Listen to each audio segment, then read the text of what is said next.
ಒತ್ತಾಯಿಸ್ತಾನೆ ಇದ್ವಿ.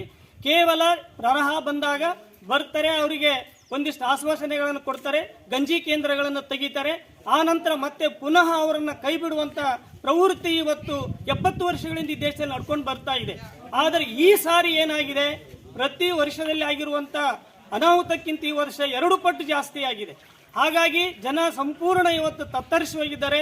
ಅವರಿಗಿರೋದು ಒಂದೇ ಒಂದು ಪರಿಹಾರ ಅಂದರೆ ಇಡೀ ಈ ಗ್ರಾಮವನ್ನು ಸ್ಥಳಾಂತರಿಸಬೇಕು, ವಸತಿಯನ್ನು ಅವರಿಗೆ ಕಲ್ಪಿಸಿಕೊಡಬೇಕು ಅಂತೇಳಿ ನಾವು ಇವತ್ತು ಒತ್ತಾಯಿಸ್ತಾ ಇದ್ದೀವಿ. ಹಾಗಾಗಿ ಇದ್ರ ಜೊತೆಗೇನೆ ಇವತ್ತು ಗಂಜಿ ಕೇಂದ್ರಗಳು ಸಮರ್ಪಕವಾಗಿ ನಡೆಸಬೇಕು. ಕೇವಲ 2-3 ದಿನ ಗಂಜಿ ಕೇಂದ್ರಗಳನ್ನು ಮಾಡಿ ಕೈ ಬಿಟ್ಟರೆ ಜನಗಳಿಗೆ ಅದು ಖಂಡಿತ ಸಹಾಯ ಆಗೋದಿಲ್ಲ. ಇವರನ್ನ ಸಂಪೂರ್ಣ ಅವರು ನೆಲೆ ಕಚ್ಚುವವರಿಗೆ, ಅವರು ನಿರ್ದಿಷ್ಟ ಸ್ಥಳಕ್ಕೆ ಸೇರುವವರಿಗೆ ಗಂಜಿ ಕೇಂದ್ರಗಳನ್ನು ಮುಂದುವರಿಸಬೇಕು. ಜಿಲ್ಲಾಡಳಿತ ತೀವ್ರ ಯುದ್ಧೋಪಾದಿಯಲ್ಲಿ ಕಾರ್ಯವನ್ನು ನಿರ್ವಹಿಸಬೇಕು ಅಂತೇಳಿ ನಾವು ಒತ್ತಾಯಿಸ್ತಾ ಇದ್ದೀವಿ. ಈಗಾಗಲೇ ಇಡೀ ಜನತೆಯ ಬೇಡಿಕೆಗಳು ಈಡೇರಿಸಬೇಕಂತೇಳಿ ಅಕ್ಟೋಬರ್ 6ನೇ ತಾರೀಕು ಗುಲ್ಬರ್ಗದಲ್ಲಿ ಬೃಹತ್ ಪ್ರಮಾಣದ ಒಂದು ಪ್ರತಿಭಟನೆಯನ್ನು ಕೂಡ ನಾವು ಹಮ್ಮಿಕೊಂಡಿದ್ದೀವಿ. ಅದಕ್ಕೆ ಈ ಪರಿಹಾರವನ್ನು ಸಿಎಂ ನಿಧಿಯಿಂದ ಕೇಂದ್ರ ಸರ್ಕಾರ ಇವತ್ತು ಏನು ಕಣ್ಣು ಮುಚ್ಕೊಂಡು ಕೂತಿದ್ದನ್ನು ನಮ್ಗೆ ಗೊತ್ತಿಲ್ಲ.